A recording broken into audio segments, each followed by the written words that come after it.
쉽게 배우는 실용 전자회로 설계 IM 클래스 네 번째 시간입니다.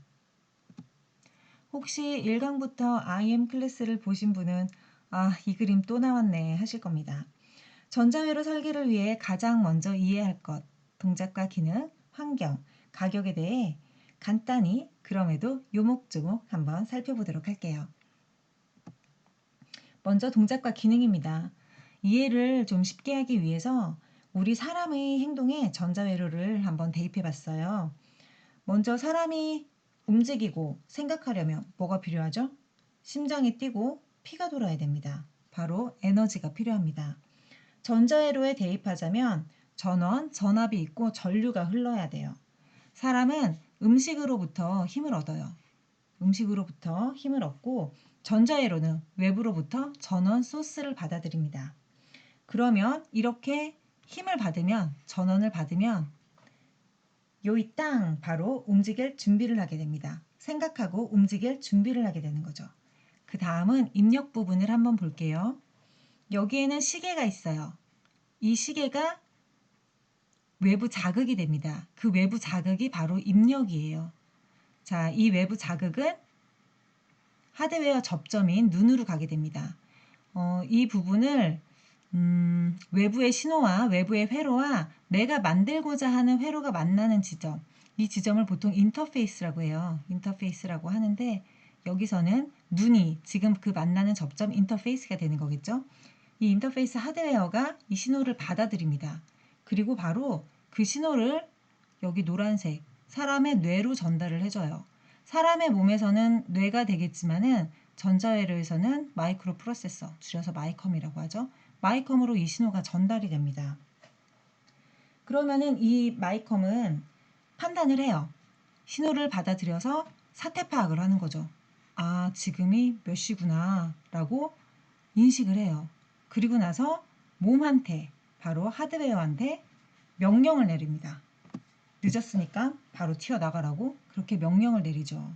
침대에서 박차고 일어나서 바로 이 뛰어나가는 이 행동, 이게 아웃풋이 되는 겁니다. 출력이 되는 거예요. 자, 그러면 이 내용을 정말 초특급으로 간단한 도시 블럭 다이어그램으로 한번 보도록 하겠습니다. 너무 간단하죠. 여기 보이시는 이 회색 상자가 내가 만들고자 하는 전자회로예요. 하드웨어가 됩니다. 그러면 외부로부터 먼저 전원을 받아요. 이 에너지원을 받는 거죠. 그리고 외부로부터 어떤 자극을 받습니다. 입력 신호들을 받아요. 그리고 이 안에 있는 제가 MCU라고 표시를 해놨는데 마이컴 얘기하는 거예요. 컴퓨터로 치자면 마더보드가 되겠죠.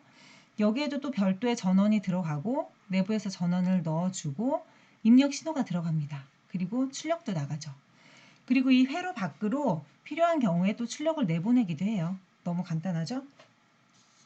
그러면 이렇게 전원을 받고 입력을 받고 내부에서 무언가 동작을 하고 아웃풋을 내보내는 그것을 한번 말로 표현을 한번 해볼게요.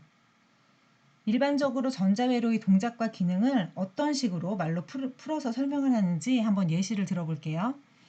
현대 사회에서 자동차를 안 타시는 분은 없잖아요. 그래서 자동차 내부에 있는 전자회로 제품을 가지고 한번 예시 설명서를 만들어 봤어요. 먼저 내비게이션입니다. 내비게이션 화면에 앞으로 가는 버튼, 세모 버튼을 눌렀어요. 그게 입력 동작이 됩니다. 그러면 내부에서는 그렇게 입력을 받았기 때문에 이전 모드로 이동을 해요. 그게 내부 동작이에요. 그리고 출력 동작으로는 이전 모드로 바뀌었다라고 음성 설명을 내보냅니다. 스피커가 내비게이션 안에 있다면 이거 역시 내부 동작이 될 수 있어요. 하지만 스피커가 바깥쪽에 있다면 출력을 내보내고 그 출력을 다시 받은 스피커가 그 이전 모드로 변경되었다는 음성을 내보내겠죠. 그 다음으로는 에어컨, 히터 컨트롤러를 한번 들어보도록 하겠습니다. 바람이 너무 세요. 한 단계를 낮추고 싶어요. 그래서 한 단계 낮춤 버튼을 눌렀습니다. 이게 입력이 돼요. 그러면 내부에서는 그 신호를 받아들여서 바람 세기를 한 단계 낮춰야 된다라는 신호를 내보냅니다. 이 신호가 외부로 나가요. 그래서 블로우 모터 속도를 줄여주죠. 속도가 줄어들면은 당연히 바람의 세기는 줄어들게 되니까요. 그 다음은 계기판이랑 오디오예요. 이 두 가지는 각자 하는 동작의 기능이 다르지만은 서로 신호를 주고받는 관계에서 한번 연계하는 동작으로 한번 묶어서 예시를 만들어 봤습니다. 자동차의 속도가 100km/h가 돼요. 이게 입력 신호가 됩니다. 이거를 계기판이 받아들여요. 그러면 계기판에서는 100km/h라고 표시를 하겠죠.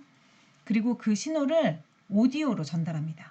그러면 그 속도 정보가 나가는 게 또 출력이 돼요. 받은 속도 정보를 그대로 내보내는 거죠. 그러면은 여기에서 받은 이 신호는 다시 오디오의 입력 신호가 됩니다. 속도가 이만큼 되었구나 라고 해요. 자동차 속도가 올라가면은 자동차 소음이 커져요. 그러면 시끄럽죠. 라디오 소리가 잘 안 들릴 수 있어요. 그럼 볼륨을 증가해 주겠다라는 게 내부 동작이 됩니다. 그리고 아웃풋으로 볼륨을 키워라 라고 신호를 내보내죠. 그러면 스피커 볼륨이 커져요. 이런 식으로 제품의 동작 설명서가 만들어지긴 합니다. 이제 입력과 출력, 내부 동작에 대한 의미가 조금 이해가 되시나요? 이 이해를 머릿속에 잘 저장을 하시고 회로를 각 파트별로 한번 살펴보도록 하겠습니다. 먼저 전원 파트예요. 전원 파트인데 전자회로의 전원은 이렇게 교류 전원과 직류 전원이 있어요. 보통 전자회로는 이 직류 전원만 사용한다라고 생각하시는 분들이 많은데 꼭 그렇지만은 않아요. 대부분 다 이 직류 전원을 쓰기도 하지만 교류 전원도 사용을 합니다.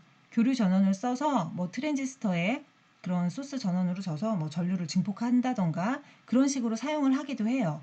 하지만 대부분 다 이 직류 전원을 쓰죠. 왜 그러냐 하면은 요즘에 전자회로에서 반도체 소재 쓰지 않는 제품들이 없죠. 그러니까 집적 회로라고 하죠. 집적 회로. 영어로 Integrated Circuit이라고 해서 줄여서 IC라고도 하는데 대표적으로 앞서 말씀드렸던 마이컴이 있어요. 마이컴이 있고 여러 가지 뭐 그래픽 칩도 있고 여러 가지 칩이 있죠. 그런 소자들의 전원이 대부분 다 이렇게 직류 전원이 들어가요. 그래서 요즘에 사용하는 대부분의 전자회로의 소스는 다 이 중류 전원을 많이 쓰고 있습니다. 하지만 교류 전원도 사용 가능하다라는 거 알고 계셨으면 좋겠어요. 전자회로의 전원으로 이 교류의 신호를 받았을 때, 교류 전원을 받았을 때 이거를 이 내부에서 한번 정류라고 하죠. 정류 회로를 거쳐서 이렇게 직류 소스로 바꿔져요. 대부분 이거를 이제 정류 회로라고 하고 보통 이제 레귤레이터라는 그런 제품을 써서 이 교류의 전원을 이렇게 직류로 바꿔줍니다. 그리고 이 직류로 바뀐 전원이 이런 마이컴이나 이런 칩들의 전원의 소스로 또 사용이 되기도 하고요. 다음은 한번 입출력을 보도록 하겠습니다.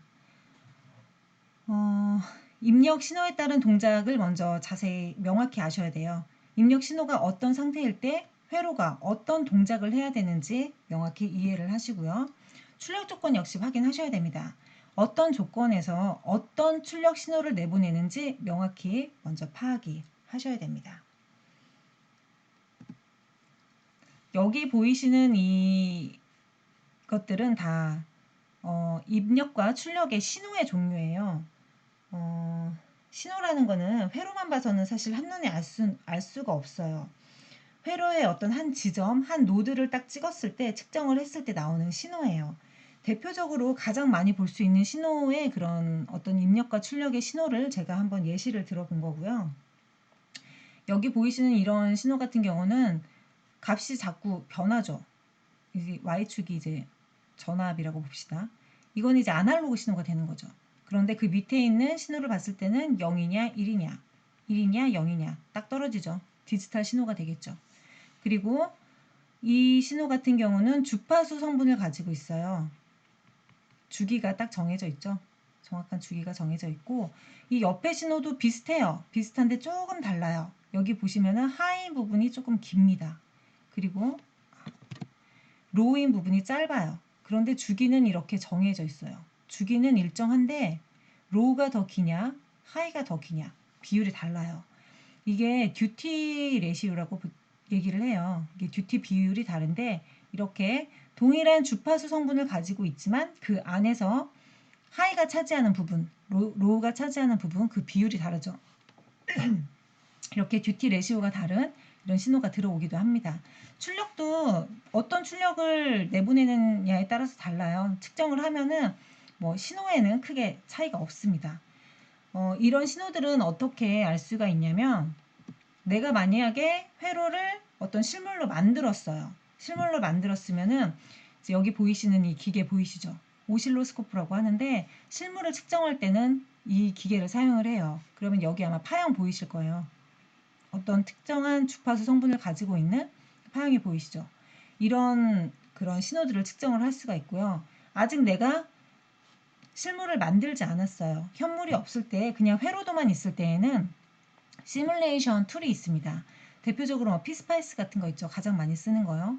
여기 보면은 회로를 내가 그렸고 회로도를 만들었고 아직 물건은 나오지 않았어요. 그때 이 회로가 어떤 신호를 나타낼지 궁금하면은 특정 지점을 이렇게 노드를 찍어요. 그리고 시뮬레이션을 돌립니다. 그럼 여기에 이렇게 어떤 파형들이 보이시나요? 이런 파형을 시뮬레이션을 돌려서 먼저 확인을 할 수도 있습니다.